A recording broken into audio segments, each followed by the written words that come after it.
y son bienvenidos todos en el nombre de nuestro Señor.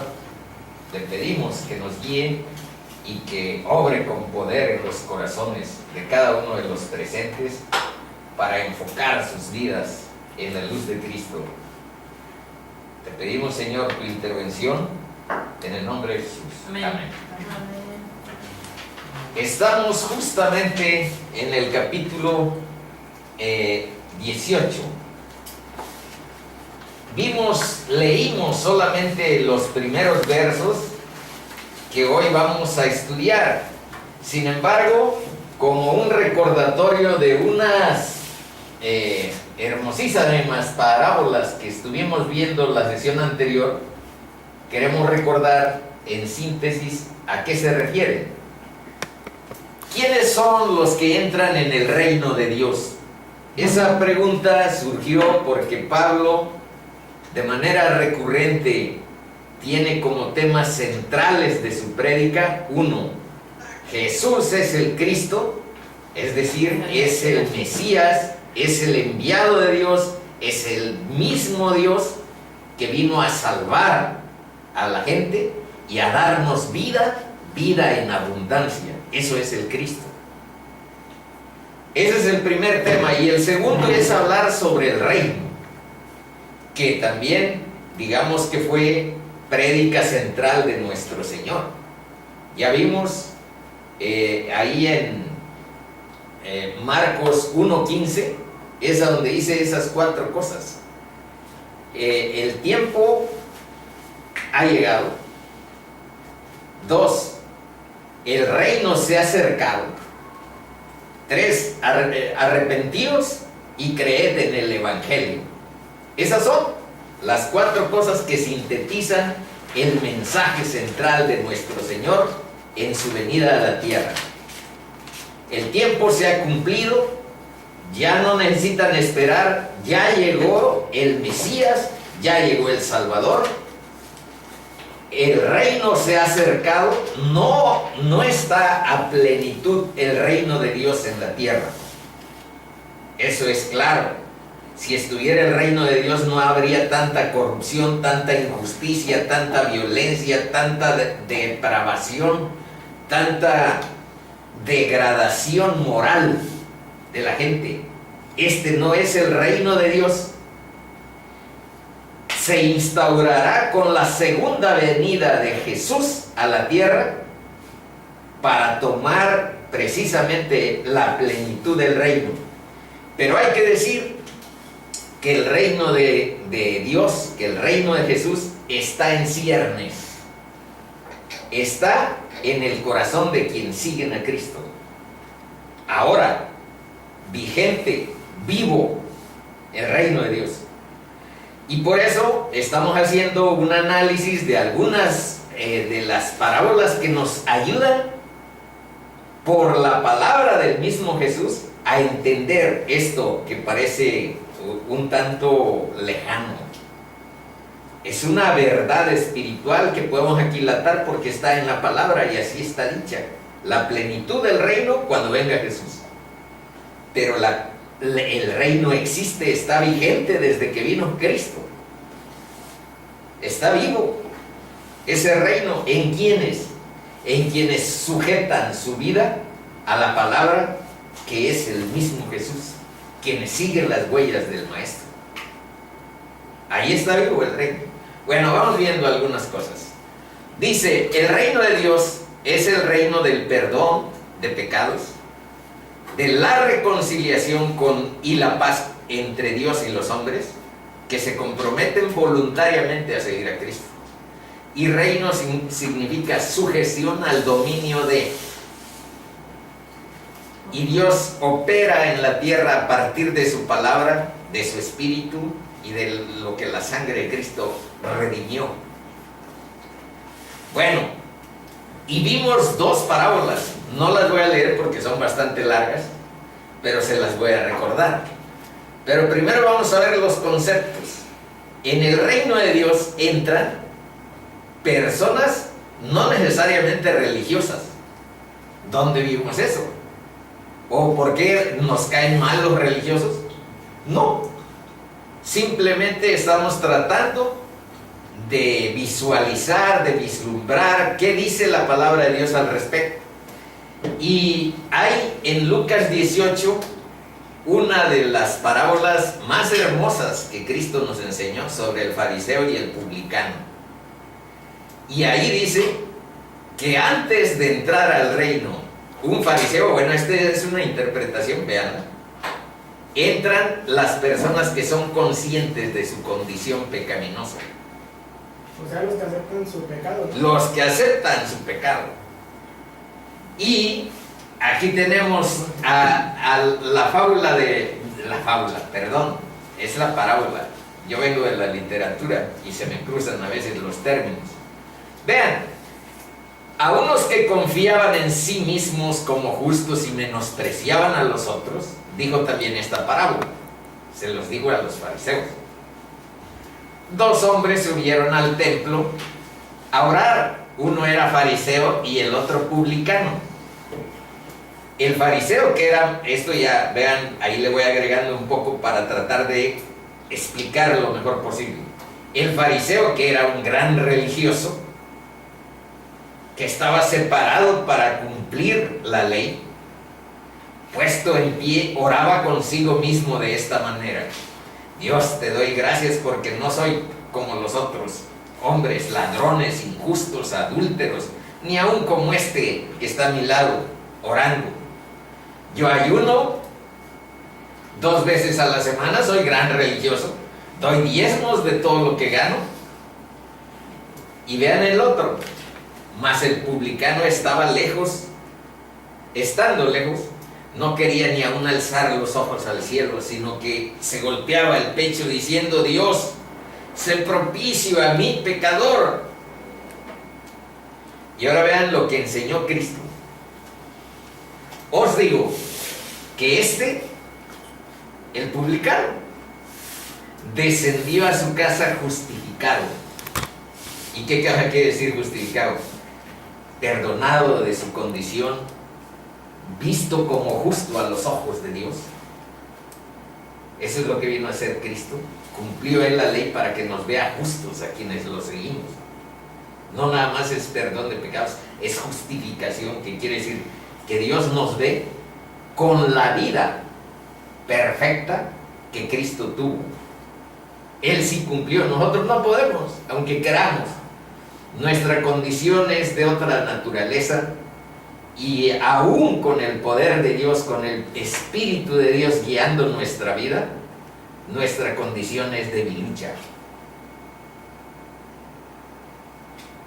Y vean, entonces regresó, descendió a su casa justificado antes que el fariseo. Y ahora vean la lección, el principio bíblico que deben de tener ustedes aquí en la mente siempre. Es un principio bíblico cristiano que enseñó Cristo. Dice: porque cualquiera que se enaltece será humillado, y el que se humilla será enaltecido. Por eso les digo, esa es la otra que está aquí adelante. Dice: entran los que tienen idea clara que este reino, que este perdón de pecados, esta reconciliación, esta paz, este reino es un regalo de Dios para sus hijos, es misericordia de Dios. No es que te lo merezcas. Y ahí está la otra que está muy larga, y esa yo creo que nada más la vamos a recordar lo más sucintamente posible. Dice: entran los que tienen una clara idea de que es gracia. Esto quiere decir regalo, es la gracia de Dios, es la misericordia de Dios la que nos da ese acceso. No nuestras buenas obras, no nos la da porque somos buenos.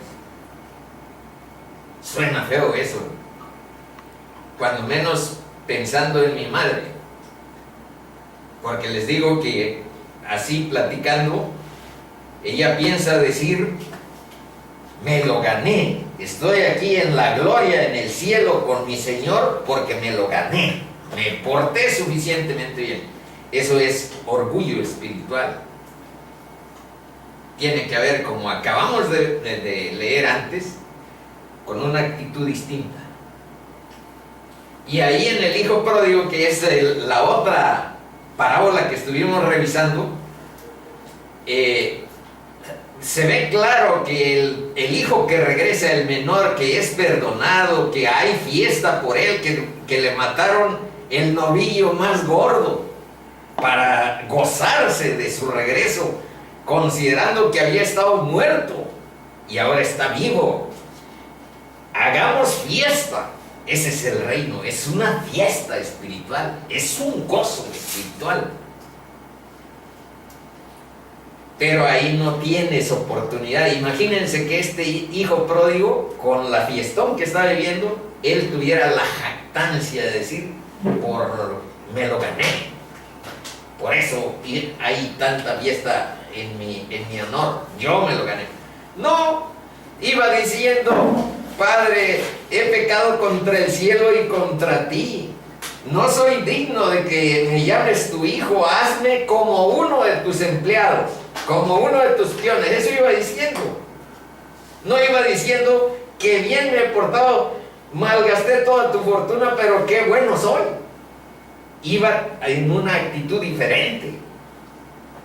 Entonces, ojo con esta.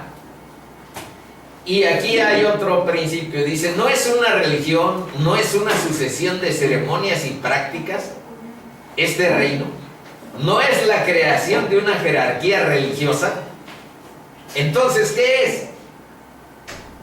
Fácil. Es una nueva vida para cada creyente. Es volvernos a Dios y caminar en su camino. Y en síntesis es vivir de acuerdo a la palabra, una vida establecida en la fe en Cristo como Dios vivo. En la fe en Cristo como Dios vivo. ¿Ese dónde está? Es en la página 1. Se refiere En la palabra. Vamos a verlo. Dice Gálatas 2:16 y de ahí 20 y 21, que fue lo que yo ocupé en el esquema de la sesión anterior, el Gálatas 20:21. Vamos a ver qué dice. Sabiendo que el hombre no es justificado por las obras de la ley, sino por la fe en Jesucristo, nosotros también hemos creído en Jesucristo para ser justificados por la fe de Cristo y no por las obras de la ley. Por cuanto por las obras de la ley nadie será justificado. Bueno, este se refiere más a la penúltima y a estas que a la de la palabra. Pero ahorita vamos a ver ese como tema central. Más adelante vienen exactamente los esquemas semánticos, quiere decir de buscar significado a partir de los términos originales del griego que se refieren a este tema, justamente. Y esto es lo que ocupé y solamente dije de palabra en un esquema a donde, de haber estado un periodo de nuestra vida centrados en nuestro ego, de pronto descubrimos que Dios existe. Y si Dios existe, no puede uno mantener la misma relación con un Dios fantasioso que creamos con nuestra imaginación, sino seguirlo y relacionarnos con Él de acuerdo a lo que dice su palabra, no de acuerdo a lo que yo piense, a lo que yo crea o a lo que yo quiera, o se ajuste a mi comodidad, o se ajuste a mi tiempo, se ajuste a mis convicciones, a mis creencias, porque entonces no es Dios, sino es una creación tuya y eres tú el que está en el centro de tu trono, en el centro del trono de tu corazón. Y también puse, pero antes, para no desordenar, antes hay que ver ese esquema sustentado en la palabra, el esquema que puse de cambiar de tu ego como centro a cambiar a Dios como centro. Dice, con Cristo estoy juntamente crucificado, y ya no vivo yo, mas vive Cristo en mí. Y lo que ahora vivo en la carne, lo vivo en la fe del Hijo de Dios, el cual me amó y se entregó a sí mismo por mí. Y esto es muy importante.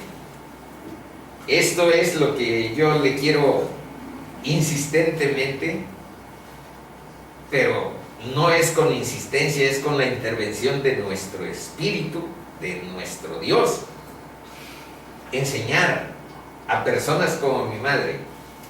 No desecho la gracia de Dios, o sea, no dejo de lado que es por gracia. Yo no, jamás me hubiera convertido en protestante por mi concepción, mi formación intelectual, mi formación espiritual. Yo nunca me hubiera convertido en protestante. Pero cuando Dios cambia tu corazón, justamente te pone en eso que reivindicaron, que volvieron a vivificar la gente de la Reforma de 1517, hace 500 años. ¿Cuáles fueron los principios de esa reforma? Primero, sola escritura. Yo nunca anduve buscando eso. Dios me enseñó una vez y para siempre que su palabra, que la Biblia es su palabra. Y si es palabra de Dios, es lo más elevado de autoridad que podemos nosotros tener en la tierra. No hay nada más elevado que la palabra de Dios. Adelante. Y tampoco se me hubiera ocurrido seguir a protestantes para decir solo gracia, sino simplemente por experiencia vivida en tu espíritu, en tu relación con Dios. ¿Qué hiciste tú para entrar al reino de Dios? ¿Qué méritos has tenido? Lo único que tenías de mérito era tu pecado inmundo, tu oscuridad, tu historial negro. Estoy hablando de mí, de nadie más. ¿A dónde está entonces eso y esos principios de la gracia, de sola escritura? Yo les puedo asegurar, hermanitos, que no me los enseñó ningún ser humano. Los enseña Dios, su espíritu y su palabra. Entonces nunca anduve persiguiendo afanes de volverme protestante. ¿De dónde? Ni en los 40 años de servicio que estuve en el magisterio anduve metido en esos mitotes. Pero vayamos a la palabra, vayamos al encuentro personal con Cristo. Eso es lo único que hemos aquí enseñado. Acerquémonos a la gracia, al trono de la gracia.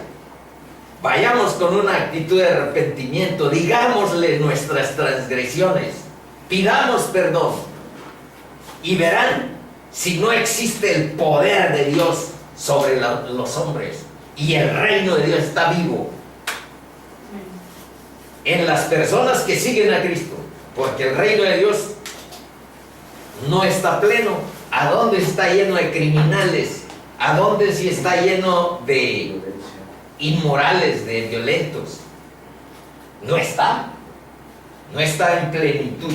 Estará en plenitud hasta que venga Cristo, pero está en quienes lo siguen. Y ustedes y yo podemos conocer esa experiencia de vivir en el reino de Cristo. ¿Qué estamos diciendo? Estamos señalando con base en esto. Y no desecho, dice, la gracia de Dios. Pues si por la ley son obras, es salvación por obras. Y esa es la gran confrontación entre los judíos tradicionales, el judaísmo de 1700 años antes de que viniera Cristo, vivieron el régimen 1700 años. Pues cuando esto se está instaurando y Cristo abre que el evangelio cambia vidas, no cambia tradiciones y costumbres, cambia y transforma vidas. Entonces, de pronto hay esto, dice: no desecho la gracia de Dios, pues si por la ley, si por esas buenas obras que ustedes pensaron que lo salvaban, fuese la justicia, entonces por demás murió Cristo. Por demás, no tuvo ni caso.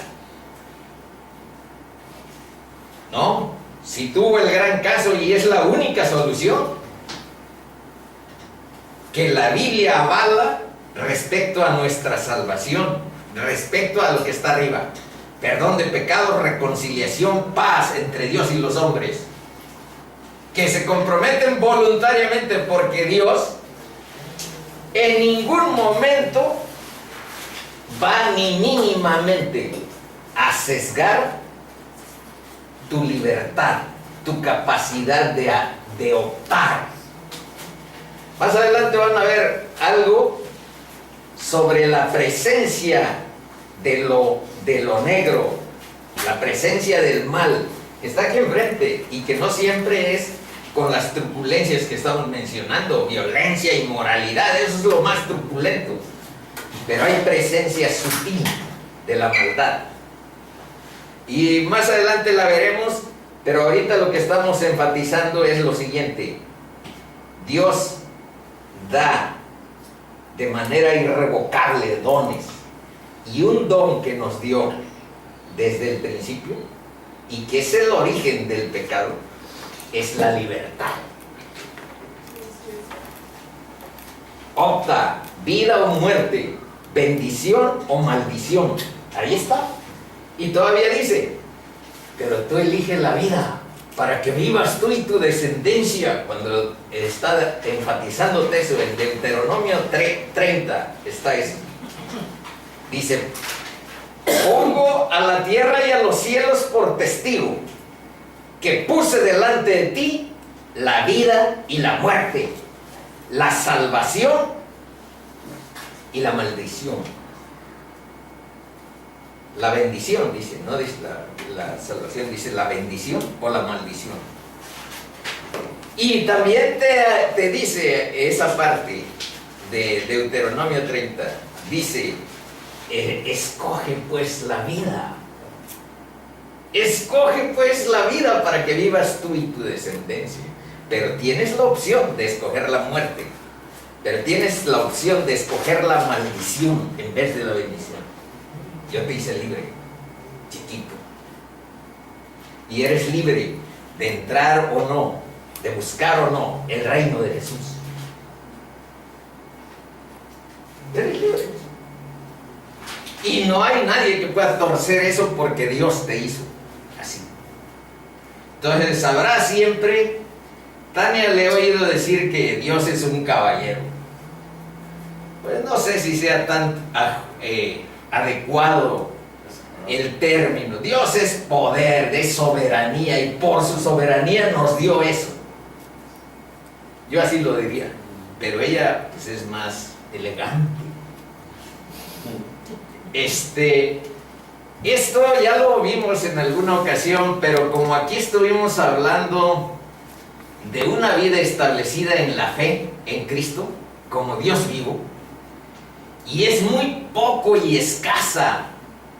Tenemos más fe en nuestra cuenta bancaria, tenemos más fe en que nuestro carro va a estar funcionando mañana, tenemos más fe en nuestro núcleo social de respaldo, que puede ser tu familia o lo que sea, que en Cristo como Dios. Entonces vamos revisando un poco eso, porque la fe salva.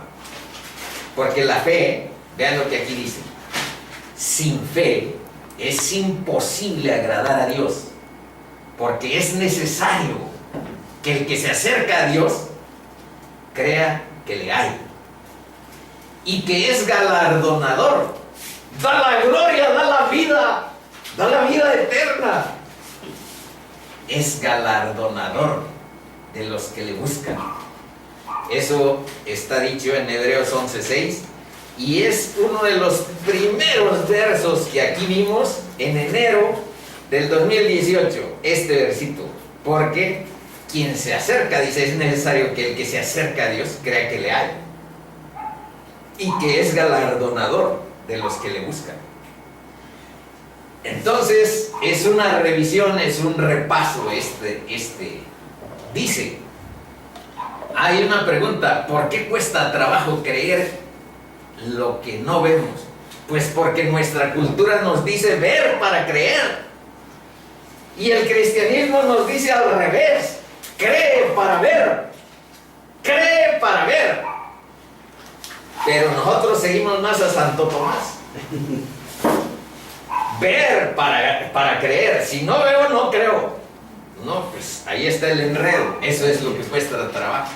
Estamos en una creación sobrenatural y quien tiene la última palabra es el Creador. Aceptamos su palabra por haber experimentado su valor. Ha experimentado, la fe no es un salto al vacío. La fe es algo, es un don que Dios da, según la propia palabra.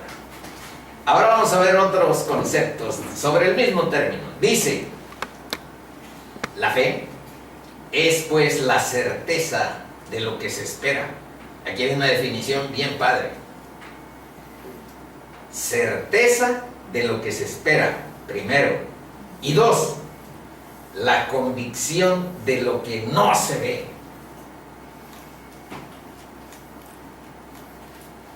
Aquí está representado en un esquema. Certeza de lo que se espera, convicción de lo que no se ve. Y aquí repasemos también esto. Dice que la fe no es ciega, no es creer contra la lógica versus la razón o versus la evidencia. Y aquí este ejemplo. La ciencia no es contraria a la fe. Una parte de la ciencia, yo he encontrado últimamente hasta el director del proyecto del genoma humano. ¿Saben cuál es la conclusión? El genoma humano estuvo coordinado por varias universidades, pero teniendo como cabecera a los gringos, Harvard.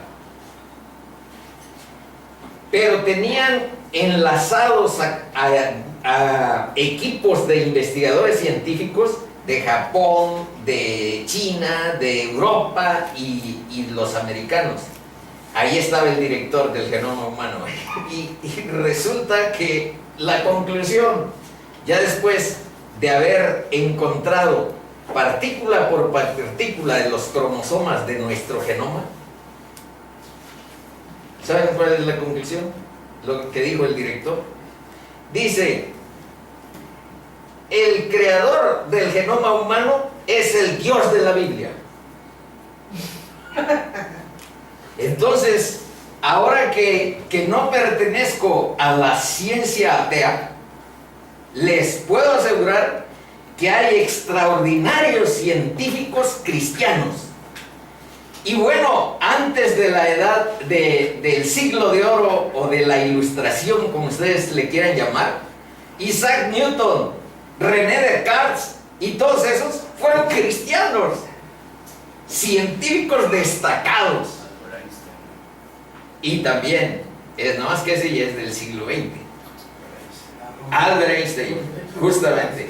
Entonces, uno es que la ciencia atea ciertamente es la que nosotros abrevamos porque ya digamos que tiene más preponderancia. Y otra cosa es que no busquemos, que ahí tras lomita están vivos y actuando científicos que tienen otra formación y otra perspectiva. Y vean aquí cómo se puede conciliar. La ciencia observa los fenómenos, razona y trata de inteligirlos. Pero la diferencia de los que van por el camino de la fe, el camino de la fe también observa las estrellas, observa el sol y la luna, observa las nubes y razona, intelige. Eso es razonar, tratar de inteligir cómo está conectado esto con esto. Pero ahora vean la diferencia. Los científicos ateos objetivan formulando hipótesis como esas. El Big Bang, que hubo una gran explosión para haber creado todo el orden cósmico, hubo una gran explosión. Se juntaron aminoácidos, sustancias, y hubo una explosión tan tremenda que todas las galaxias surgieron de esa explosión. Y de ahí también la Tierra. Se necesita más fe creer eso a creer la Biblia. Sí. Porque ¿a dónde hemos visto que del estallido de algo salga el orden? Salga ordenado, porque hay leyes de gravedad, hay leyes de relación. Si la luna estuviera 10 metros más cercano de donde está, nos ahogaríamos con las mareas. 10 metros. Si la luna estuviera 10 metros más cercana a la Tierra de donde está, ¿quién la puso en el lugar exacto para que no nos atropellaran las mareas? Habría como tsunamis seguido. Habría tsunamis en cada mes. No viviríamos tranquilos. Y la diferencia es esto. La fe no objetiva formulando hipótesis y nos ponemos de acuerdo que sí, el Big Bang, eso es la creación, mano. Y nosotros procedemos de monos. Hubo un homínodo que tuvo tales características, a lo mejor parecido al orangután o al chimpancé, y de ahí vienes. Si no, vete en el espejo. Con razón no pasa y nos ponemos de acuerdo con esa mentira, y los que atenten contra nuestra verdad, nuestra hipótesis, porque nadie lo puede probar. ¿Quién podría probar con método científico que venimos del Big Bang? La ciencia tiene sus procedimientos lógicos y no dan. Hay hipótesis que ciertamente se ponen de acuerdo muchos y dicen, esto me suena bien, que hubo un Big Bang, me suena bien. Y nos ponemos de acuerdo, y aquel que atente contra el Big Bang lo tacharemos de fanático, de religioso, de cristiano. Tú eres cristiano. O sea que Steve Hawking hablaba por hablar, nada más. No, hay muchas cosas que dijo bien. No podemos desechar la ciencia que nos... Aquí estamos diciendo anteponer situaciones frente a lo que es comprobable dentro de la lógica que la propia Biblia te da. Entonces, en otras palabras, la ciencia atea nos puede ayudar a explicar muchas cosas. Nos puede ayudar a formular tecnología, aprovechar algunas situaciones para nuestro provecho. La ciencia atea. Pero cuando se mete con la creación, pero cuando se mete para explicar cuál es el origen del universo y cuál es el origen de la vida, ahí de plano, sea Hawking o sea los demás, es chisme. Pero vean, ahí son dos cosas: el origen del universo y el origen de la vida. Cualquier científico serio dice, no lo sabemos. No lo sabemos. Pero le aumentan. Pero la hipótesis más aceptada en la comunidad de científicos ateos es que el origen del universo fue el Big Bang. Oye, pero aquí en mi libro dice, en el principio Dios creó los cielos y la tierra. No, eres fanático. Eres fanático. Nosotros tenemos una hipótesis más chida. Y nuestra hipótesis es que el origen del universo fue un Big Bang. ¿Y cómo lo puedes probar? Pues ya nos pusimos de acuerdo. No hay manera de probar. ¿Con qué? El origen de la vida. Vean lo que ahí dice, que separó las tinieblas de la luz y fiat luz. Y la luz se hizo. Esa era la vida. Nada más que eso lo dice más claro en Juan, no en Génesis. ¿Cuál es el origen de la vida según la Biblia? Dios. Dios hizo la luz de la vida y no la dio. Y nos la dio por pura gracia, por pura misericordia.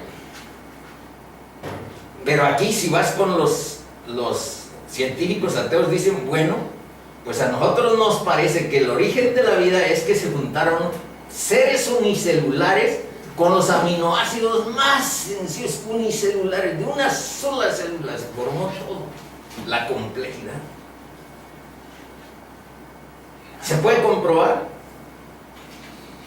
Y en esas dos cosas es a donde hay que tomar nuestra, lo digo por ustedes especialmente chiquitos, hay esas dos cosas sobre los cuales tomar distancia de la ciencia atea.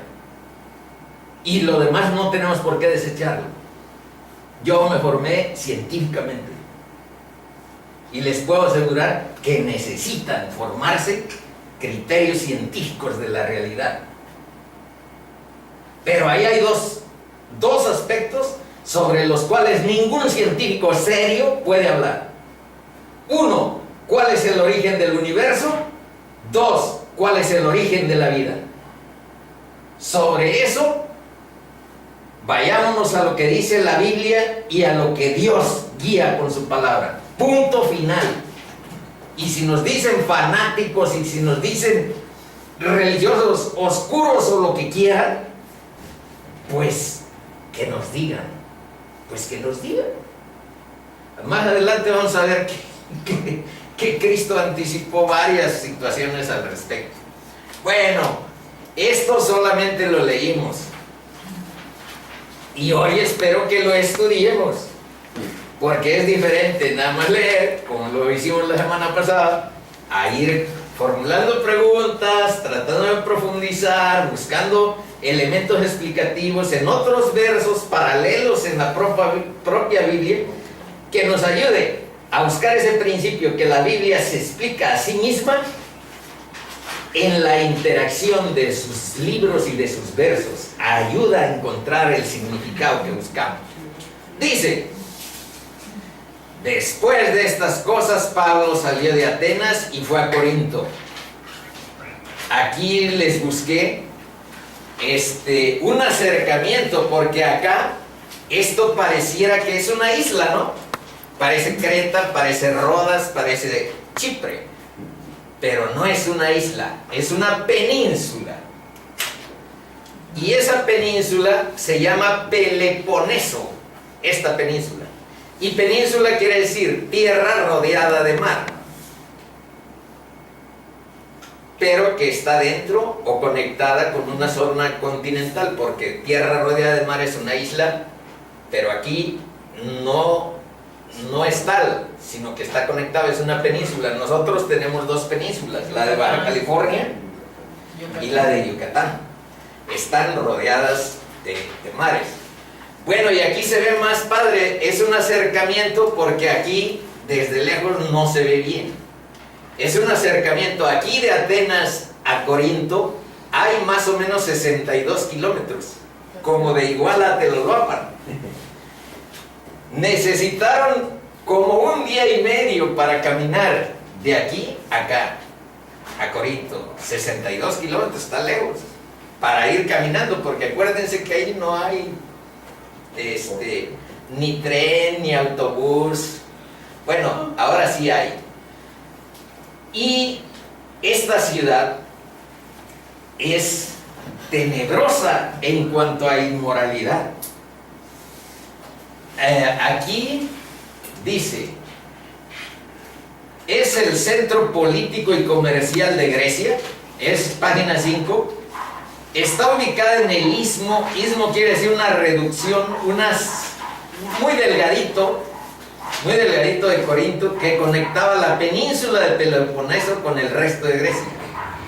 Alojaba el templo de Afrodita, que era la diosa del amor, y había 1000 sacerdotisas en este templo que se dedicaban a rituales de prostitución.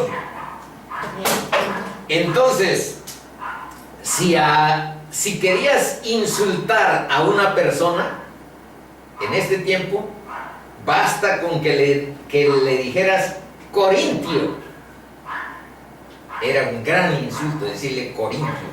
Y se inventaron en ese tiempo, todavía como 300 años después a esta visita de Pablo a Corinto, todavía existía el verbo corintiar.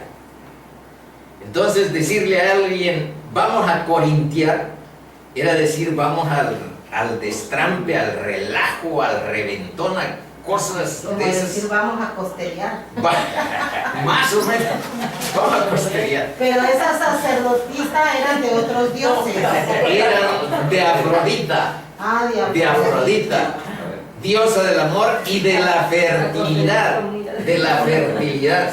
Entonces, pues había un verdadero caos. Y vamos a ver que tuvo que hablar Cristo con Pablo, porque yo creo que vio, y si había tenido un choque intelectual en Atenas, aquí se reunió con los filósofos. Ahora, pues yo me imagino que tenía un gran choque, pero espiritual, un choque moral de estar viendo tanta inmoralidad, y tuvo que hablarle Cristo. Vean. Entonces el Señor dijo a Pablo en visión de noche: no temas, sino habla y no calles, porque yo estoy contigo, y ninguno pondrá sobre ti la mano para hacerte mal, porque yo tengo mucho pueblo en esta ciudad. Así es que se detuvo ahí, en esa ciudad tan desordenada, tan inmoral, tan caótica. Ahí se quedó Pablo 1 año y 6 meses enseñando la palabra de Dios. Por eso, por este verso, Sarita, es que anteriormente dije, vamos a ver más adelante justamente algo sobre la palabra de Dios. Bueno, tanto Aquila como Priscila se convirtieron en amigos muy cercanos de Pablo. Priscila es un diminutivo. El nombre original es Prisca, como la de Tasco. Prisca. Y el diminutivo de Prisca es Priscila. Y por alguna razón, en algunos textos aparece primero Priscila y después Aquila, lo cual se supone, dicen los estudiosos, que Priscila era como de gran abolengo, porque casi nunca optaba una persona para poner en el matrimonio primero a la mujer y después al hombre, sino en ese tiempo se ponía siempre primero el hombre y luego la mujer.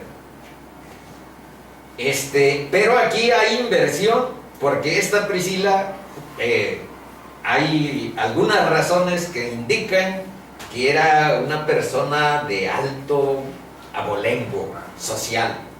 Bueno, pero aquí el caso es que está democráticamente en la comunidad cristiana como un creyente. Cuidado. Nada. No se debe de recargar. Cuidado, se va a ir al otro lado. Ándale, tranquilos. Es que está muy pesado, Cristán. Ya yo lo aprendí. Se recarga. puso Pablo en la carta de los Romanos, capítulo 16, versículos 3 y 4, sobre estos amigos.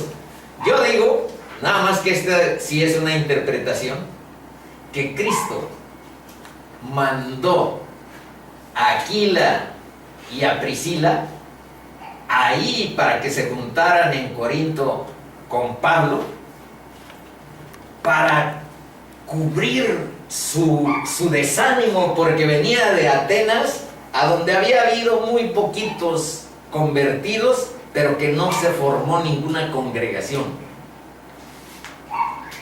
Para alentarlo, animarlo, estimularlo, le puso ahí en el camino a este matrimonio, y vamos a ver qué gran éxito hubo en Corinto, aunque hubo uno mucho más en Éfeso.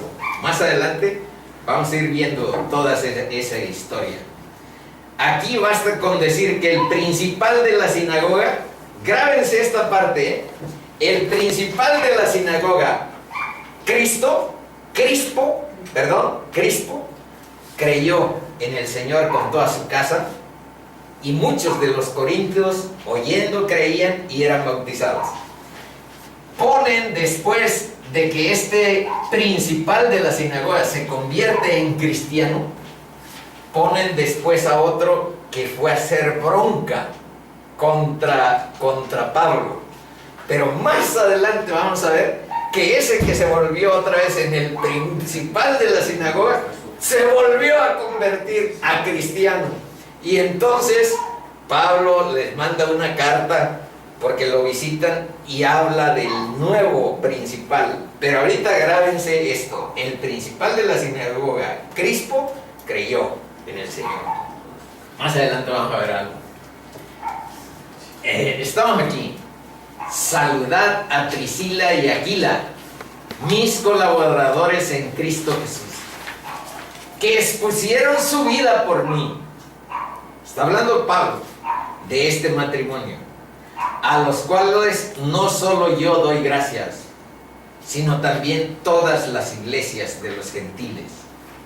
Ahora en la primera de Corintios 16, 19, 20, vean lo que dice. Las iglesias de Asia os saludan. Aquila y Priscila, con la iglesia que está en su casa, os saludan mucho en el Señor. Os saludan todos los hermanos. Saludaos los unos a los otros con ósculo santo. ¿Saben cuál es el ósculo santo? No. Es un saludo de roce. De roce. 2 veces. Entonces, los cristianos primitivos se saludaban con abrazo y ósculo de paz. Y ese ósculo santo es roce y roce. Hombres. Por eso ahora la comunidad gay dice que algo anormal había entre los cristianos, y blasfeman de todos los apóstoles, porque ahorita mismo, ahí donde nosotros vamos con mucha frecuencia, y aquí también, hermanitos, nos hablamos de amor y nos abrazamos con amor. La comunidad cristiana tiene como mandamiento amarnos unos a otros. El distintivo de no más que estamos en un mundo oscuro, pervertido, y las comunidades gays, si un hombre le escribe a un hombre, amado hermano, no, estos son pervertidos. Amado hijo, no, pues ahí no creo que haya problema. Pero entre personas así, digamos que, dada esta infección que hay pavorosa de homosexualidad y de desconocimiento también, pues se piensan situaciones bajo la sola imaginación de un perverso. Bueno, punto que sigue. Ándale, ya 50 minutos. Aquí, me voy a tener que regresar. Aquí dicen que fueron expulsados por Claudio.